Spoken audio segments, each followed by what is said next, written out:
Hi, I'm Drew and welcome to my channel, The So Seamstress. When I first started here on YouTube about 6 or 7 months ago, I posted a video for a crop top.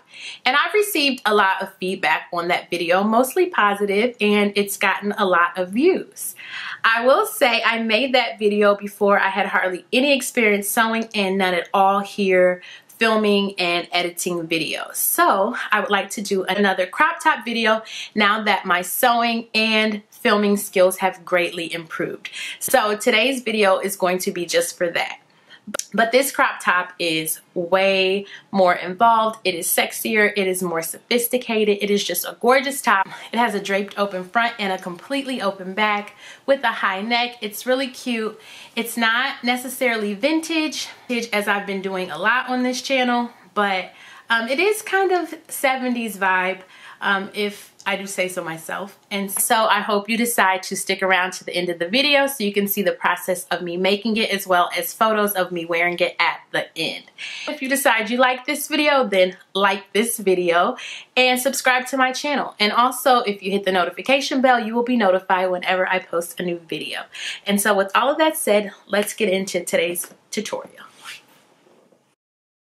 To make up this top, I'll be using a sewing pattern from McCalls, and it is M8043. And I will be doing view A. I love the style of this top with the open front and back and the tie at the waist. I don't know if this is a thing or not, but I always iron my pattern pieces. I found that it makes my cutting so much more accurate.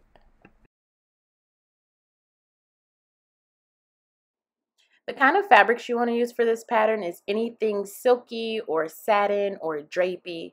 You don't want to use anything too stiff or substantial.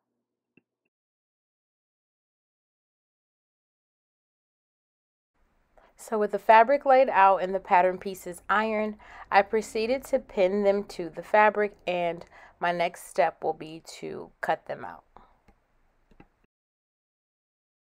I'm starting to get a little bit nervous about my choice of pattern, being that this top is a little revealing and I have definitely packed on a few of the quarantine pounds, as most people have.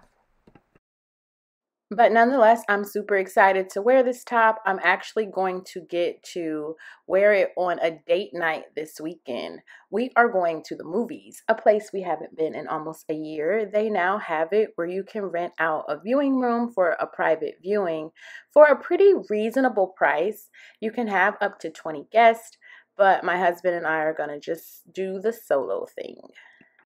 COVID is definitely a real thing around these parts, so better safe than sorry.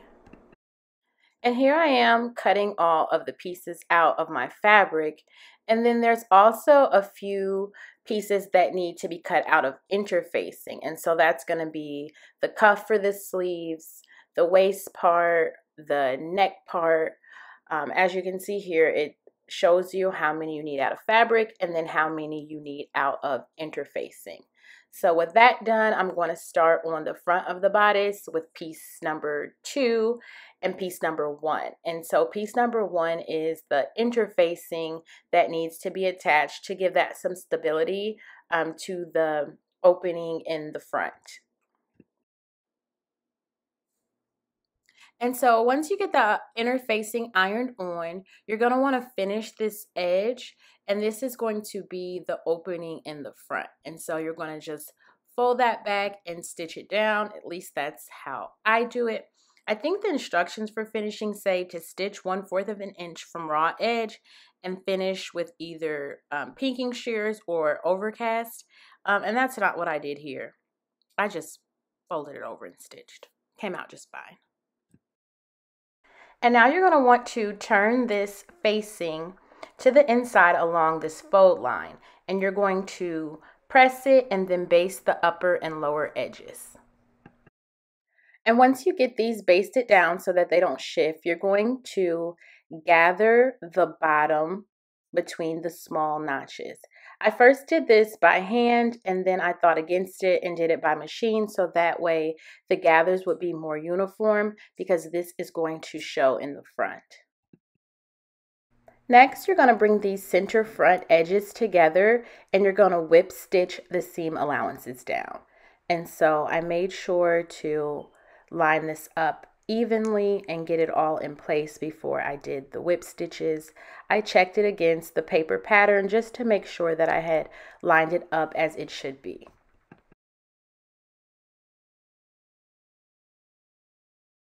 And now we're going to start working on the back, and this is done basically the same way. You're going to take pattern piece number 4 and then iron on the interfacing, baste it down, and then fold it back on itself. So exactly the way we did the front. And so now you're going to take your front piece and your back piece, and they're meant to be stitched together at the shoulder and side seams. For some reason here, I don't have the back laid over the way that it is supposed to be. This is a mistake that I realized when I got to the sewing machine and corrected. And so the next thing we're going to do is work on the loops for the neck and the cuffs. And so once you get it stitched and then turned to the right side, you're going to cut 9 pieces that are 3 inches each. And if you have a little bit left over, this is normal. So don't think you've done something wrong. So the next piece we're working on is the cuff, which is piece number 6. And you will have 2 of these pieces for each sleeve. One will be interfaced. Once you get the interface ironed on, you're going to be working on the uninterfaced piece. And you're going to take your loops and you're going to pin them with the raw edges even and matching up the inside of the loop to the marking that you transferred over from the pattern piece. And this process was a little bit finicky dealing with these little bitty pieces, but I got it done, took my time, and did it right.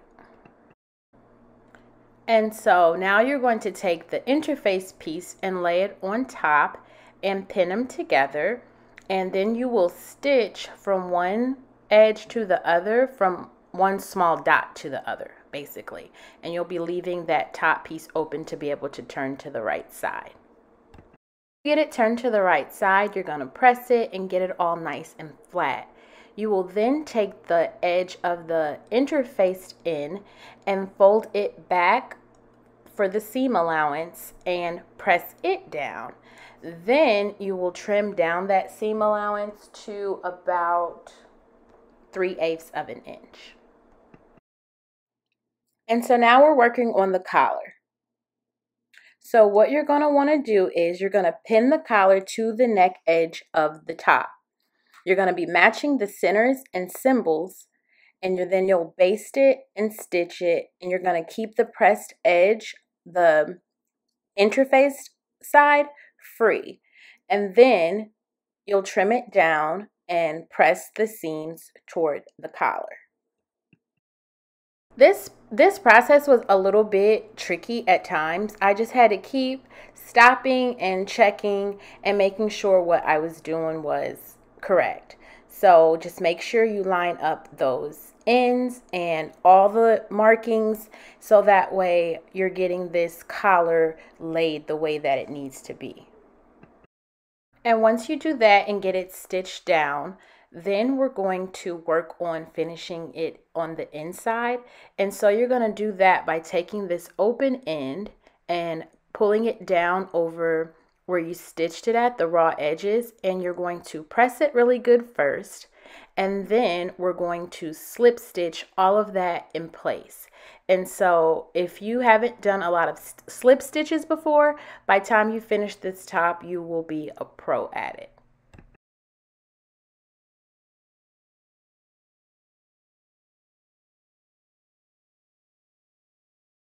And this is me sitting here doing the slip stitches. I had no real knowledge of this stitch going in, but I kind of tried a few different methods until I found one that worked for me. And with the slip stitches, you're going in from the bottom and then grabbing a few threads from the top, so that way the stitches are not visible on the outside. And I found it helped to kind of pin it in place. And then I found that it helped when I was holding the piece vertical, straight up and down. And so if it looks like I don't really know what I am doing here, it is because at that moment I did not. But you do the cuffs and the band around the waist the same way. And so by the time I finished all of those, I had the slip stitch down, and you will too.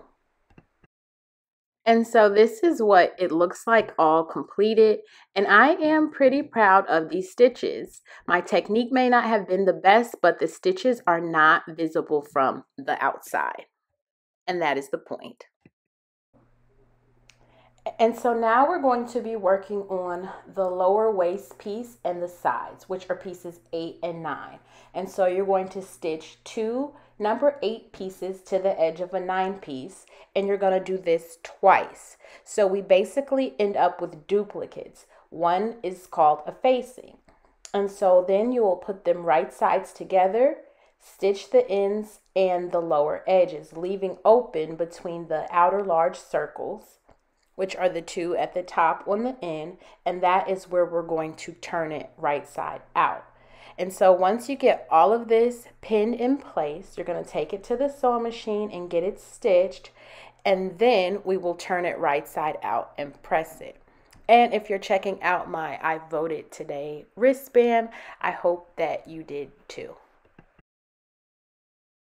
So this is what it looks like all stitched together. You're going to basically repeat the processes that we did on the neck and fold the edge back, the interface edge, press it down, and then trim the seam allowance down to 3/8 of an inch. You're then going to pin this lower front and back to the lower edge of the top, matching the centers and symbols. And you're going to want to adjust the gathers and baste. And then you will stitch it in keeping the pressed edge, the interface edge, free. And then you're going to trim and press the seam toward the lower front and back. The same processes are being repeated, which is always a good thing and a chance to do them better each time. So here is the waistband all stitched on, and it looks pretty good.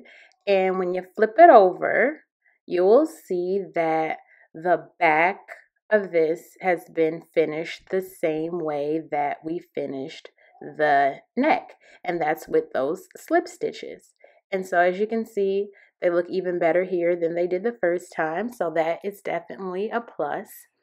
And so the next thing we're going to do is prep our sleeves. And you do this with 2 rows of gathering stitches from one dot to the next. And then you're going to sew the side seam of the sleeve. And you don't take this row of stitches all the way to the end of the sleeve. You want to stop at that marking about 2 or 3 inches below the end that you transferred from the pattern piece. And so the next thing you're going to do is your cuffs, and they're done the same exact way we did the neck piece.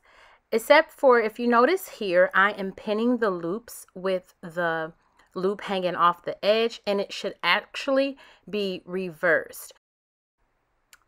But you will want to fold back the edge of the unsewed end of the sleeve and stitch it down. Now, if you see here, this is what happened when I pinned it backwards. So those should be the loops, and instead they're the raw edge. So I had to take this apart and do it over correctly. Don't make that mistake. And then once you get it done, you're going to trim the edges down so that it's nice and crisp when you turn it to the right side. Then you're going to give it a very good pressing, and we're going to repeat those same steps that we did on the neck piece and the bottom piece.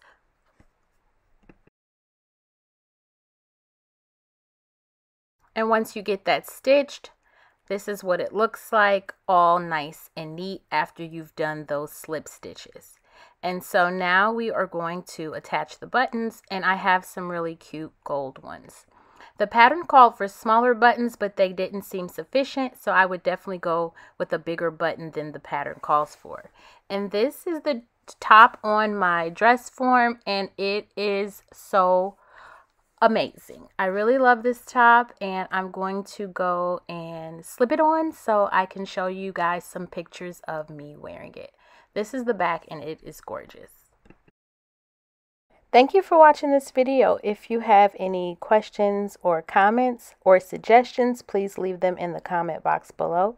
And if there's anything you would like to see me make, please let me know that, and I will see you in the next one that is sure and soon to come.